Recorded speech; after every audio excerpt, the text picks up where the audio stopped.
Hey folks, welcome to the Inside Line F1 podcast and Pits To Podium. This episode is the Qatar Grand Prix Preview and there is a ton to talk about as always, right? And today we'll be discussing a lot about the circuit firstly. What is it about? Is it ready enough for Formula One? Because of course it's primarily a MotoGP circuit, all its intricacies, all the challenges about it. And then the title battle between Red Bull and Mercedes about how Red Bull can potentially come up with a fight back over here. More on the midfield and, of course, a little bit about the potentially upcoming FIA hearing from today about the incident between Max Verstappen and Lewis Hamilton. All of this and more on this episode of the Inside Line F1 podcast and Pits To Podium.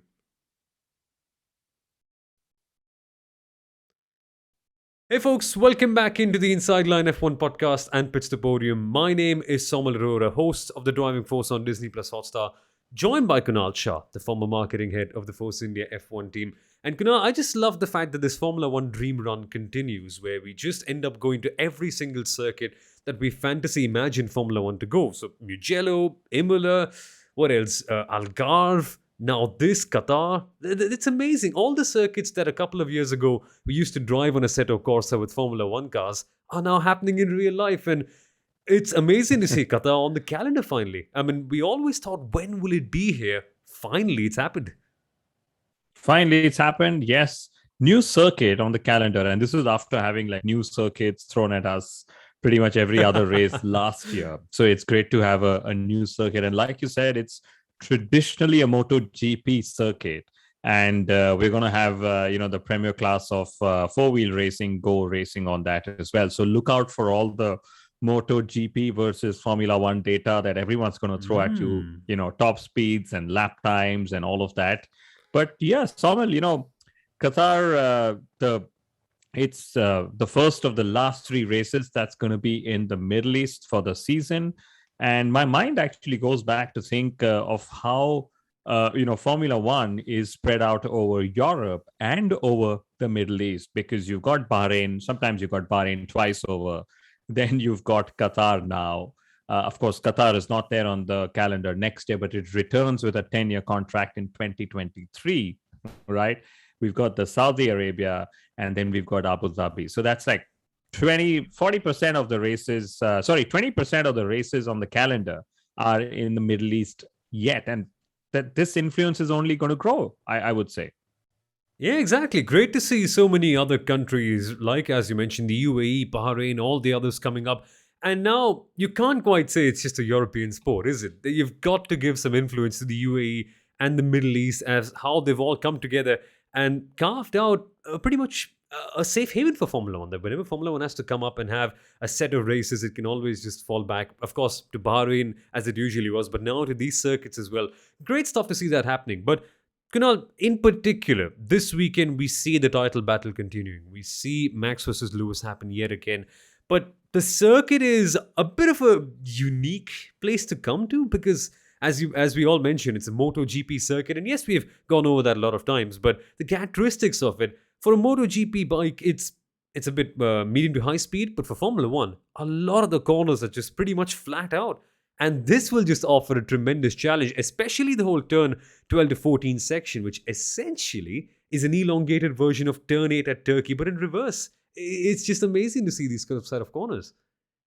It's like Herman Tilke made this one really fantastic corner, and then pretty much every other circuit has used it the same way on in the reverse layout and so on. So it's going to be an exciting layout for sure. One big challenge that teams are already seeing, and we are hearing that pretty much everyone say, is difficulty in overtaking. That's going to be, because there's literally one overtaking hotspot, as we call it. There's one DRS on the main straight leading into heavy braking into turn one. Fairly textbook stuff, I would say, when it comes to circuit design. So, it's going to be important to have track position in qualifying, Soumil. Very, very key. And it would be important to make sure that you sort of don't run behind traffic a lot of times, because you might need significant pace advantage to make an overtake. So this lays emphasis on getting the correct tire strategy during the races as well. So it might eventually just be a very boring race full of tire management, because tire degradation, nobody has clue of. It's expected to be high because of obvious reasons. I mean, even the racing is in uh, colder temperatures, and Pirelli are bringing their hardest C1 tire compound. So lots of unknowns for the teams and drivers as they head in, Soumil. And I have two things on this unknown part. We actually had a lot of unknowns last season as well, Mm-hmm. but this season there's lesser free practice time. That's the key part, right? Mm. And then the second, going back to the whole Middle Eastern influence in the world of Formula One, there's actually a very interesting story written by Tito Rankin, which I'm going to share in our newsletter. So for all those who have subscribed to it, will of course get a chance to read it. If not, just come and subscribe to it. It's about how Sir Jackie Stewart influenced the first ever race in Bahrain, and then how pretty much Ah. every other Middle Eastern country has gone and had a race in itself. So very, very fascinating story for me, Somal. And in 2004, Bahrain was a lot like uncharted territory. Like, oh, where is Formula One going? Oh, it's going to be too hot and all that. And look at it right now. As you rightly mentioned, Kunal, 20% of all Formula One races, not exactly 20%, but there or thereabouts, right? That number of races happening here in the Middle East, it's amazing. A bit of a weird nugget on Jackie Stewart as well. He also inaugurated the Madras Motorsports Club in India. So that's another fun thing relating back to him and racing circuits. But that aside, Qatar, what sort of circuit do you expect this to be, Kunal? You mentioned it could be boring, but there's murmurs about this being a very hard surface potentially for the tires, maybe a three-stop. I mean, that just opens up a real world of wonder, doesn't it? To see that we could potentially have that many stops. And also everyone's saying that this could be a very hard surface, and it's not been resurfaced since 2004, basically. So there's an element of that as well. I'd love to see all of that happen, because otherwise we might just get stuck with drivers, driving within the scope of their tires. So Mm. limiting all the tire degradation. That would mean slow paces. That would mean sitting behind somebody instead of making an overtaking attempt, and so on. So that's going to be interesting. But the even more cool part, Sawmill, is like all modern day circuits, this has got a very smooth runoff area. Yeah. So I'd love to see if our title protagonists are going to use the runoff area at Losail, just like they did at Interlagos as well. And you guys know exactly what I'm talking about here. Or even Bahrain, Kunal. Don't you remember? First race of the season, we had a bit of a fun fight between Lewis and Max where they went side by side. Only difference is, at some points at this circuit, there's actually grass that tries to absorb the sand, if I make any sense. I was a bit shocked when I first read it as well. But that's going to be tremendous, right? And it does feel a lot like Bahrain, Kunal, in the sense that there is a great sense of intrigue, much like Bahrain. There's the Middle East connection, obviously, but there's also the fact that it's a night race. There's the cooler temperature coming in. Everything just seems to be pointing in that direction. I think we've made absolutely no progress in the last 17, 18 races. And that's a good thing, because the excitement has remained the same and the quality of the racing has remained the same all this while as well. And the question still remains the same. Can Red Bull and Honda catch up to Mercedes and their engine? Well, I have to add one more connection to Bahrain as well, which Uh-huh. is this whole talk of human rights and how Formula One wants to drive human rights conversations and Shah does it. positivity around it. Well, typical. But can Mercedes hold on to their, power unit might that they had in Brazil? That's going to be the key question, because pretty much everyone is convinced that they were able to run a much higher mode in Brazil, and that mode will have to be tamed down at some point, so that Lewis doesn't need more ICEs for the rest of the season. But that could also flip the question around. Could Lewis Hamilton take a sixth or seventh or eighth ICE before the end of the season? I mean, pretty much at every race, start 5 positions down and still power his way through the field, and then claim a race win. So that's going to be the key question. Can Mercedes, of course, hold on to that power advantage? And what can Red Bull do to strike back? And for some reason, the Red Bull camp seems not very flustered by what happened in Brazil. So maybe they know what's coming. Maybe they know that Mercedes cannot afford to use these, higher engine modes for as many more races of the season, and maybe they will have to tame it down. So that's key. But today's Soumil is going to be this whole conversation around Mercedes' right to review Yeah. of the turn 4 incident on lap 48, between Max Verstappen and Lewis Hamilton in Brazil. And I'd love to know what your take is on all of that. That's a good one.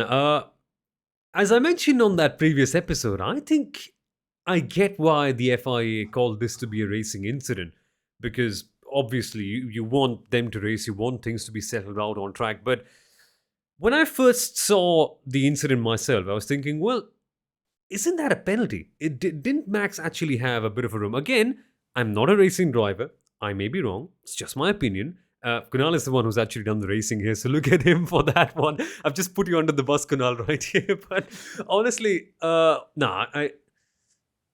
I first thought of it, I thought, yeah, maybe it should be a penalty. But no, I again get why it's a racing incident. See, I'm just confused myself. I'm ping-ponging. I'm not the racing driver over here. But what do you reckon, Kunal? Which way does the FIA go? It would be a shame, honestly, if the FIA played spoil sport and said it's a penalty. But I've heard a few racing drivers say that, yeah, Max was a bit too aggressive in terms of forcing him out. So I think it just depends on who you want to win this championship that decides what your opinion on this matter is.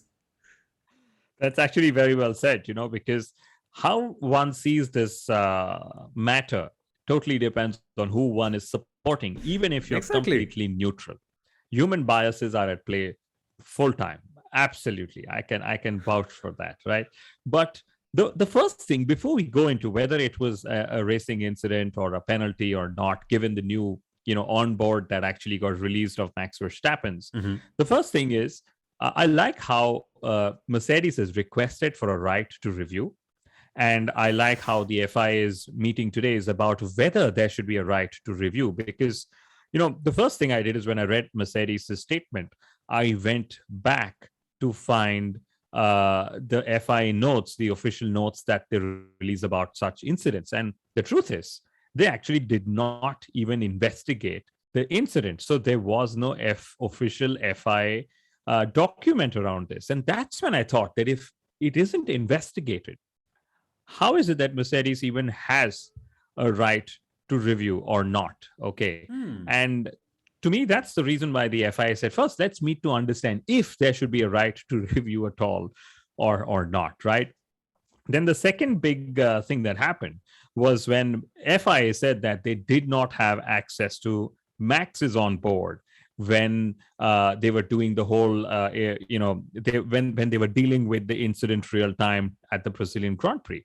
Now, that part also got clarified because FOM, or Formula One management, who does the broadcast, who owns all the cameras on the cars, right?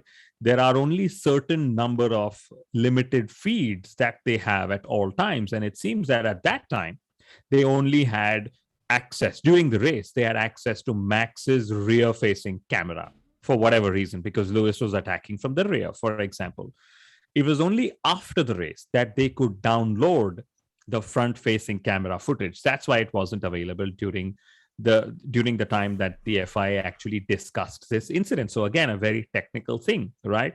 So I'd love to see how the FIA deals with this, because like I said, no investigation that was there, but Mercedes say there is new evidence that was found, which we all know, which we've all seen. Yeah. And there's this whole thing of, it was a classic, lift the brakes, understeer moment, and so on. And my only point that I look out for here is where exactly was Lewis when they started to turn in, because at the braking, Lewis was ahead. But when they started to turn in, because Max braked late and maybe braked a little less than Lewis, he was probably a little ahead himself. So, again, I don't know where this is going to go, Soumil. Yeah, it's actually best to leave it to the guys who know, but it's intriguing where they had to wait for the end of the race to get Max's front-facing onboard camera. I thought with F1 TV you got all of that, but no, clearly, of course, they have only 1 feed per driver, so there's that. That's interesting. Okay, so essentially, yeah, we'll get to see what happens with the FIA about what they decide, but clearly, Stop being a spoil sport, the FIA. Don't do that. Just let it play out on the circuit. And coming back to that whole point of Lewis Hamilton taking more engines, of course, it's linked to the whole conversation as well. I wonder if Mercedes end up taking that gamble again. It's a bit of a hypothetical situation, this one. Who's going to be the Vitaly Petrov in that case? Because at Yas Marina, genuinely, there is a chance of people not being able to overtake each other. But at Qatar, also, Kunal, as we mentioned, bit of an issue, that one. Your thoughts on this battle before we move on to other things about this being a sustained Mercedes increase in pace, or is this just a flash in the pan or something, like you can call it that way? Because as you mentioned, Red Bull don't look very phased about it. They don't look phased. And each time anyone has spoken about, is Mercedes going to run away with it and Red Bull strikes back? Yeah. Is Red Bull going to run away with it and Mercedes strikes back? Is this a Red Bull circuit and suddenly Mercedes is winning? Is this a Mercedes circuit and suddenly Red Bull is winning? So at this moment, I love the unpredictability. I love it that nobody literally can absolutely call it whatsoever. And that's what I would love for it to be till literally the last lap of the last race of the season, Soumil. Yeah, even if it's not a big overtaking circuit, this one, I just want to see how both of the cars play out, right? Does Mercedes have that advantage? Is it, can Lewis Hamilton produce that greatness that we saw from him in Brazil? So many questions to answer. And we'll find all of that and more when the race comes up. But also, Kunal, speaking of drivers and great performances and people not being able to understand and draw upon information about Qatar, Sergio Perez, funnily enough, who's actually one of the two drivers to have raced here, on the current grid that is, doesn't remember a thing about Losail, even though he actually won a race here in the GP2 Asia Series back in the day. So that nullifies any advantage that he would have potentially.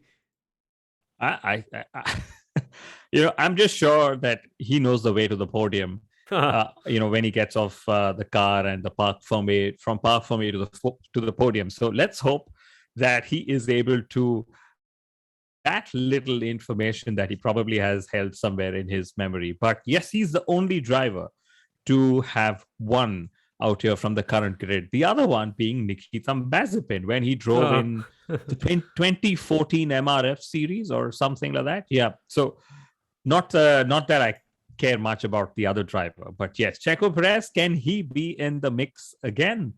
Can he, we keep saying this for number two drivers. It's going to be like, we could have picked up some audio from the last 15 episodes, played it out now, and it would still sound the same, Soumil. Oh, you're right. You're so right about that. And in Brazil, we thought that Sergio's rise in pace was something more sustained, but clearly they're still getting there. And that's the aspect. He got a bit held up by the VSC. But same question as you rightly said, Kunal. We could just play a clip of the last 15 episodes, which isn't to say that we're not creative. No, I'm banging on our own drums. You get the point. Thing is, it'll be fun to see what Sergio Perez can do in this case, because honestly, no VSC. We saw the raw pace that Sergio had in the sprint race as well. Can we see something special in that sense happening? And what about the midfield, Kunal? Because honestly, it's Lando time now. McLaren and Ferrari are having this amazing battle. We're seeing this fight for P3 in the Constructors' Championship constantly being heated up, but then Ferrari have just ran away with it of sorts. And you said in the last episode that it could be over until we see something sensational happening. Is this the time? Again, another high-speed circuit, something what McLaren usually tends to favor, no? I really hope it's the time, because it's so lovely to see them battle. And like we predicted earlier on in the season, that Ferrari will just get there by virtue of two drivers scoring points consistently, whereas McLaren's need for Lando Norris to keep scoring a bulk of the point is what got them out. So again, sorry, Daniel, but that's literally seemingly what it's like, even though you scored McLaren's only victory this season. And I must say, P5 is where I am extremely interested. Like in Brazil, the two Alpine drivers worked so hard to keep Pierre Gasly at bay. And, they were giving each other a tow. They made sure they split their strategies. They swapped positions back. And Fernando Alonso, for once, was being a team player in that case, right?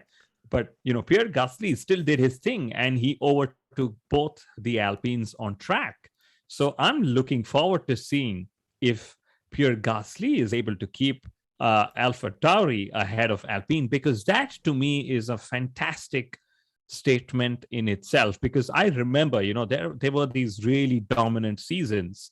Sebastian Vettel, he outscored the team that was second in the constructors championship. So the drivers champion had so many Yep. points that he was that Vettel actually took the driver and the constructors championship that season. And could Pierre Gasly do something similar? Could he single-handedly get Alpha Tauri ahead of Alpine? That would be fantastic. A Frenchman beating a French manufacturer.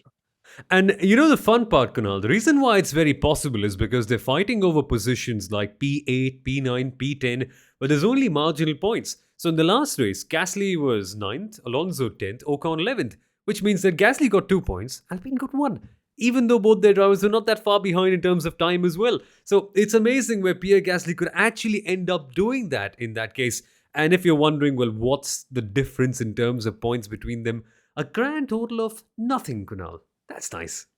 112 points. They're absolutely tied. And yeah, this is just turning out to be, again, I love how when we're disappointed with one battle, we just move our expectations a little bit lower and there's always something happening over there. Story of the last few years in Formula One, but this is still pretty exciting.